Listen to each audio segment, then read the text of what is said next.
বন্ধুরা আজকে রান্না করব শোল মাছ দিয়ে ঝিঙে আলু দিয়ে ঝোল বানাবো। তো কড়াই বসিয়ে দিয়েছি, তেল খুব ভালোভাবে গরম করে নিয়েছি।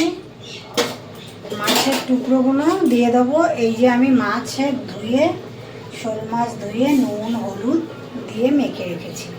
মাছ দিতে পারবো খুব ভালো করে একটু ভেজে নেবো, মানে খুব কড়া করবো না, যেহেতু এটা জ্যান্ত মাছ। ভাজা করলে এটা ভালো লাগবে না। মাছ ভাজা হয়ে গেছে, সব মাছগুলো তুলে নেব। একটু মাছ বেশি ভাজলে ভালো লাগবে না। আর তেল দেবো না, ওই তেলে দিয়ে দেবো গোটা জিরে ফোড়ন,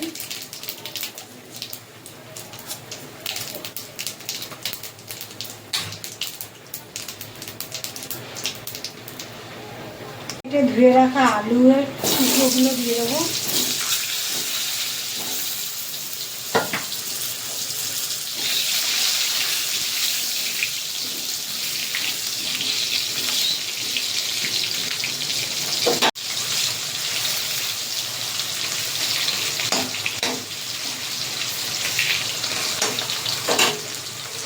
এবার দিয়ে দেবো কেটে ধুয়ে নেওয়া সে জিনিসগুলো দিয়ে দেবো।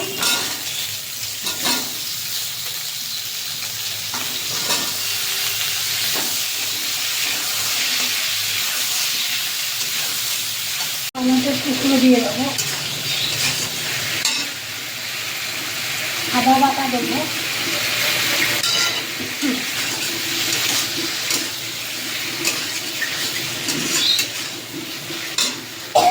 ধনে আর কাঁচা লঙ্কা একসঙ্গে বেটে নিয়েছি, এটা দিয়ে দেবো।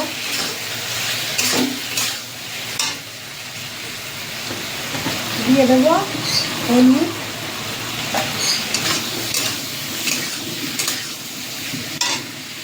দিয়ে নেবো। জল দেবো না, ঝিঙে টমেটো থেকে জলটা থাকবে, ওই জলটা দিয়েই কষানো হয়ে যাবে। মশলা ভালো করে কষিয়ে নিয়েছি, এবারে জল দিয়ে দেবো।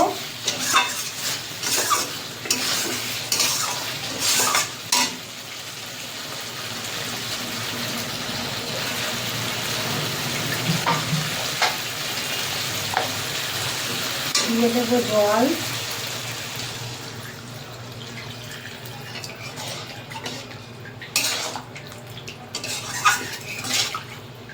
কোনো রকম গুঁড়ো লঙ্কা আমি এখানে আর দেবো না।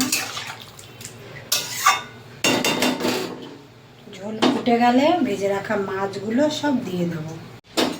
ঝোল ফুটে গেছে, ভেজে রাখা মাছগুলো এবার দিয়ে দেবো।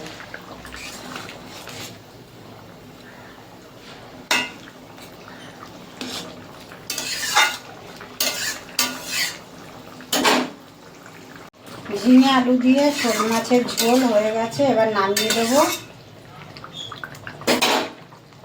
এই দেখো হয়ে গেছে ঝিঙে দিয়ে আলু দিয়ে শোল মাছের ঝোল।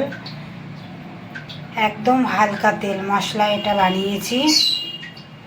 কেমন লাগলো বলো ভিডিওটি, কমেন্ট করে জানিও। তো এখনকার মতন রাখছি বন্ধুরা, তোমাদের সবাইকে টাটা।